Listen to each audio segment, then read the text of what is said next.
Hey, how's it going? In December of 2022, I made a video talking about sailing, and as of today, August 25th, 2023, sailing just passed another poll. So I want to make an updated video to talk about my thoughts and also to talk about some of the controversial takes in the community. I want to start off by saying I didn't vote for sailing. I didn't vote no, but I didn't vote yes. I just didn't vote.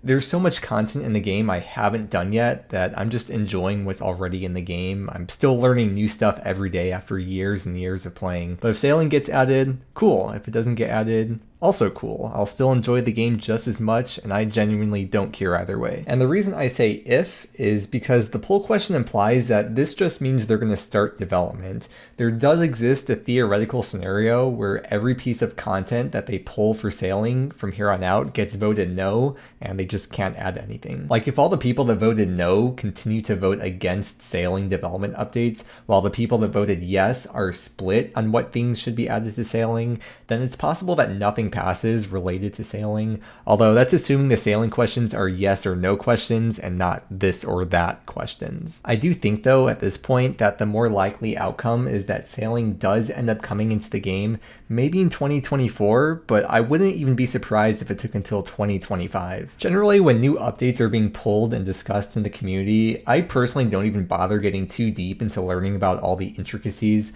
because at the very least, a lot of the time the content ends up getting changed multiple times before it actually comes into the game, if it even ends up getting added at all. And the perfect example of this is the ruinous prayers. Every day I streamed, people would keep asking me what I think about them, and I'm just like, I don't know, I don't really care to memorize the names of all these prayers and the percent of buffs each one gives to each skill or whatever.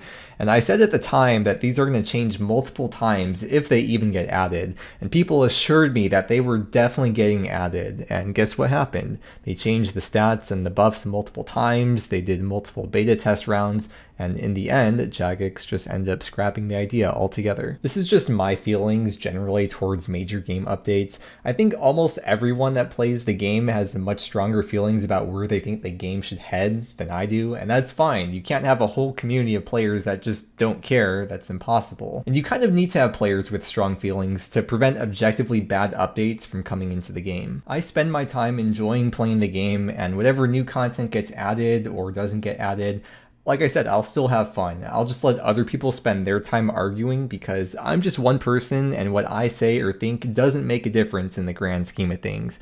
Which is kind of ironic as I sit here making a video that's going to be seen by thousands of people, but I think at this point every player has their opinion on sailing, and no matter how much arguing you do, I don't think you're going to change anyone's mind. It's kind of like politics, but this is OSRS politics. Now with my personal feelings towards sailing out of the way, I want to get into more of my personal feelings. Now I want to talk about what some of the arguments are. Well actually what I'm going to be talking about is the bad arguments that I've seen, starting with the one that I've been seeing for such a long time, and this argument that I keep seeing all the time. This is the reason it sparked me actually to make this video in the first place. I don't want to lose my max cape. If you were to play OSRS at max efficiency the whole time you were logged in on a normal account, it would take you 862 hours at max efficient rates with a net loss of over 2 billion GP. So it's fair to say the average player will not max in sub 1k hours. More realistically, it'd probably be 3,000 to 4,000 hours, or even more if the player does more PVM, and then of course even longer for an Ironman. My guess is that this is going to be around a 100 hours skill to 99, and yes, in any other game 100 hours would be considered a long time, but in the context of OSRS, and more specifically looking at players that have already put thousands of hours into maxing, 100 more hours for those players is nothing. For serious gamers, that's about 1 to 2 weeks, but for the average maxed player, to even be maxed in the first place kind of implies that you play more than most people. So even if you play 2 to 3 hours a day, that's about 1 to 2 months to get your max cape back. But honestly, I think most people that currently have max capes will get it faster than that. They'll probably spend 1 to 2 years developing this skill, and then you spend 2 weeks getting your max cape back, and there you go, now you have it forever again, unless they ever add another new skill, which again would probably take a couple more years. There's plenty of reasons to not want sailing, but saying it's because people will lose their max cape is a disingenuous and not very well thought out reasoning that completely ignores the genuine reasons that people have for how they think it'll affect the long-term integrity of the game. My guess is that I think sailing is going to be mostly a non-buyable skill, meaning no matter how much GP you have, you won't really be able to speed up training the skill, kind of like agility, you know. Maybe GP will help with some small aspects, but really I think you're going to have to mainly earn the bulk of the XP by actually training the skill and going through the whole path and process as intended. I think it's likely that sailing will require multiple other skills, and as an already maxed player, you won't need to worry about training up your other skills in tandem to unlock access to better sailing methods. You'll immediately have access to all the best methods possible once you get the respective sailing requirement. So I think already being maxed will provide an inherent advantage in that regard. So to already maxed players, it's just another grind to get over with. But in the future, as new players join the game, of course they'll have level 1 stats, and then as they train sailing, assuming it requires other skills, they'll realize they'll need to get up their fire making or woodcutting or crafting or construction in order to unlock better sailing methods. It's kind of like achievement diaries. They'll probably encourage players to get quests done and then give more reasons to train their skills that maybe they've been putting off. The whole basis of OSRS is making the number go up, so you're constantly chasing the next unlock, and by having more things to unlock, in this case with sailing, it might make people more motivated to play and keep on playing, and who knows, maybe it'll give another use case for our beloved, extremely useful fire making skill. Next, let's get back to the bad arguments I've seen. Next one, I've actually seen both ways. I want sailing because then I can finally access 2200 worlds, and I don't want sailing because now more people will have access to my 2200 worlds. If you take the ratio of 2200 divided by 2277, that's about 96.6% of max total required for the highest total level worlds. The new max total level with sailing would be 2376. So if we take that same percent of the max total level, then 96.6% of 2376 would be about 2295. I'm not sure whether or not Jagex would still keep the 2200 worlds. I think it's more likely they would keep them as well,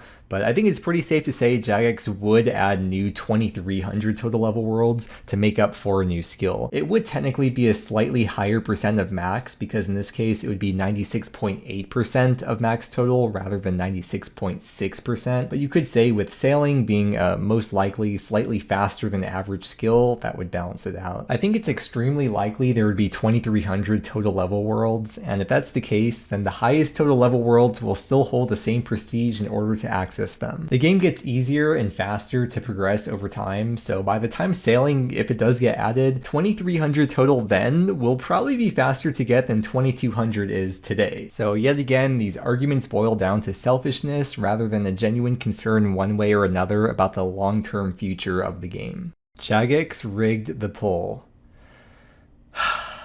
Or similarly, Jagex used hiding real-time poll results as a way to rig the polls. First off, Jagex didn't need to hide the real-time polls in order to rig them. They could just rig them without doing that if they wanted to, so let's get that part out of the way. Now back to rigging the polls, there's a couple meanings to it. It's rigged in the sense that it was in the middle of a gigapoll rather than being its own separate poll. With all the hoopla about this poll question, I have no idea how someone could have missed the fact that this was an important question and just accidentally clicked yes when they didn't mean to. But it still should have been pulled separately, considering this is the biggest and longest project Jagex will have ever taken on, and it's a lot different than the other stuff on the poll, which is mostly expected to come out within the coming months, not compared to a project that's expected to take a year plus. With that said, there is the other kind of rigging the poll that you're probably thinking of, and there is definitely a group of people that genuinely think Jagex is straight up adding votes to the poll. If Jagex wanted to rig sailing, why didn't they choose to pass it the first time they polled it years ago? Why didn't Artisan pass? Why didn't Warding pass? These are huge updates that bring loads of new players into the game, at the very least for short-term profit. Why wouldn't they have just passed those if it was all profit-driven? Especially during the Artisan poll in August of 2014 when the game was very close to dying, they could have milked the game one last time with that quirky update for some quick membership funds before shutting the game down, but they didn't do that. What really saved the game was free-to-play worlds, the GE, bonds,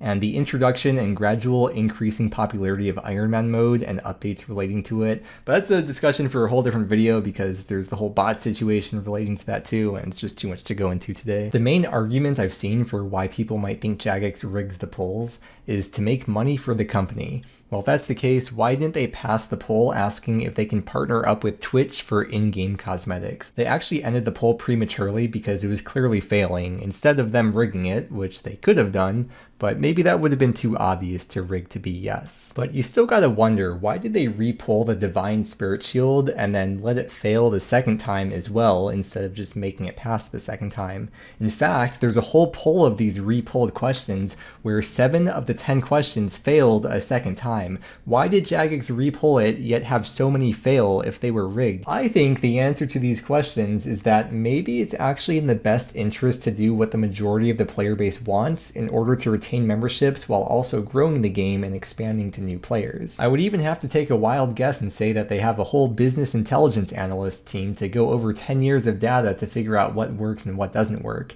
They can look at the polling system, company income from memberships, income from bonds, average concurrent player count, average peak player count, while taking seasonality of memberships into account too. In fact, there's probably a whole bunch of data and analytics that Jagex has that will never be public knowledge that team spends their time researching and analyzing. I just find it very hard to believe that these polls in the past were rigged to say no, but this time it's different, and this time they rigged the poll to say yes. Either that, or maybe people are saying that this is the first poll to ever be rigged yes. This time it's different. You know, usually when people say this time it's different, typically it's not different. Now let's move on from the rigged polls argument because I spent longer talking about that than I meant to. I could keep on going explaining the bad arguments I've seen, like how the number 2277 is too iconic to change, or that the skill panel is going to look weird, or just voting because you want to spite the other side. But all these arguments are rooted in selfishness and hold no weight in my opinion. There's plenty of valid arguments to be concerned about, like sailing should have been a minigame or expansion instead of a skill,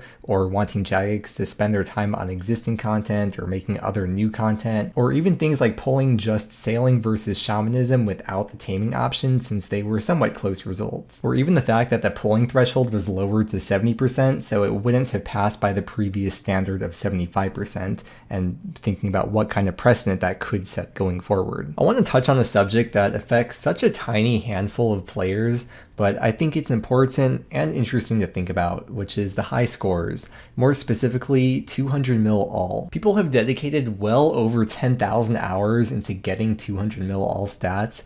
I personally got 200 mil cooking and woodcutting on my main years ago before I stopped playing it, but since I stopped, those skills have become easier and faster to train due to new methods being created like forestry, as well as quality of life updates such as the cook all option. But by getting 200 mil in a skill, you lock yourself into the high scores, which is a way to show that you got those 200 mils before these methods came out, and the people that came after you generally had it easier. And I think this line of thinking should apply to players with 200 mil all. Once you get 200 mil all, you're locked into the high scores. But if a new skill comes out, all that effort that was put into being the rank you are with the methods available at the time is wiped away. As someone who doesn't have 200 mil all, in my opinion, once you reach 200 mil all, your rank should be locked forever as your 200 mil all rank. Like if sailing comes out and then 2 to 3 months later you get the 200 mil sailing, then your overall rank should be bumped up to whatever it was before the new skill came out. Or you could be higher if previous 200 millers that were ahead of you haven't gotten it yet. But if they ever do, they'll be put back to whatever their original 200 mil all rank was, even if it was ahead of you. But the worst rank you should ever be again for the overall high scores should be the rank that you originally locked in your 200 mil all as. If someone already completed the race to 200 mil all to lock in their rank, I don't think any arbitrary new skill should change that. Moving on, next thing I am obligated to say is that if we get sailing, I am once again asking that we get a faster way to get to these islands for clue steps, thank you. Taking a step back, it really shouldn't come as a surprise that a game focused around doing repetitive actions for hundreds of hours on end has a large portion of its player base that finds it difficult to deal with unexpected change. With that said though, it's within Jagex's best interest to keep the game going as long as possible and have it grow and expand over time. The thing that's different about sailing is that it's the biggest update Jagex has taken on, but before that, TOA was the biggest update they've ever taken on, and before that there was another biggest update they've ever ever taken on. And before that, there was another biggest update they've ever taken on. And guess what? In the future, there will be a bigger update in sailing that Jagex will someday take on. It's just so funny that whatever controversial update there is in any given week, it's the most important update to ever happen to the game, the most important poll you will ever vote in. Until the next update, of course, then that one's the most important update and the most important pull ever. Until the next one. I know I'm making a lot of bold statements and predictions this video, but as someone who's played consistently since day of release of OSRS, I've seen all these things happen in a similar manner time and time again. So at this point, it would be very difficult to convince me that this time it's different. Which leads us into the title of this video, Sailing is the End of OSRS. Except you can replace sailing with any game update.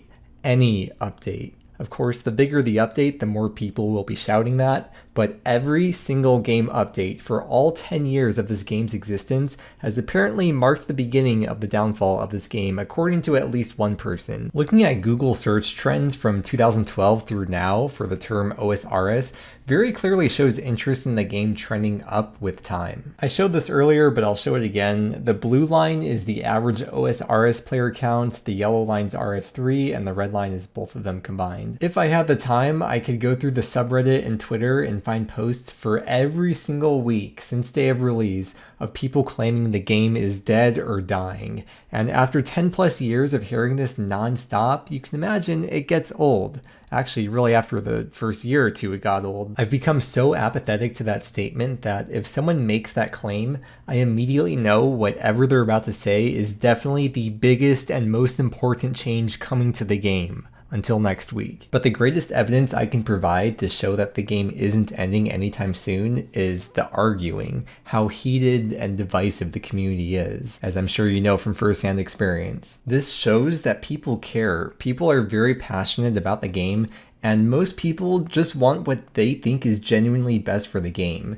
It's when things get quiet, that's when you really should be worried, when people stop caring. Although it's really not something you should worry about, because if OSRS were to ever dwindle and eventually shut down, you wouldn't care about the game by that point anyways, because most likely you wouldn't be one of the few still playing. While we may not agree on what the best thing is, we can all agree that we care about this game. Otherwise, you wouldn't be here watching this video in the first place. What if the OSRS nostalgia from 2013 or 2015 or 2017 or so on wasn't just because of the game itself, but also because of the life events you were going through during those times that shaped the way you perceived the game, or were based on what things you were using OSRS to escape from at the time. For a lot of people, myself included, RuneScape was one of the few constants in life throughout childhood and growing up. And OSRS specifically was there for many people throughout high school, college, relationships, breakups, friendships, deaths, starting life anew. OSRS was like an adolescent safety net that would always catch you no matter what you were going through. This game really means a lot to so many people, and unless Jagex were to just straight up fill the game with microtransactions, I think it's safe to say that if after the last 10 years of major updates you're still here, then you're here for the long haul. So enjoy today, because someday you'll look back at 2023 and remember how simple things used to be.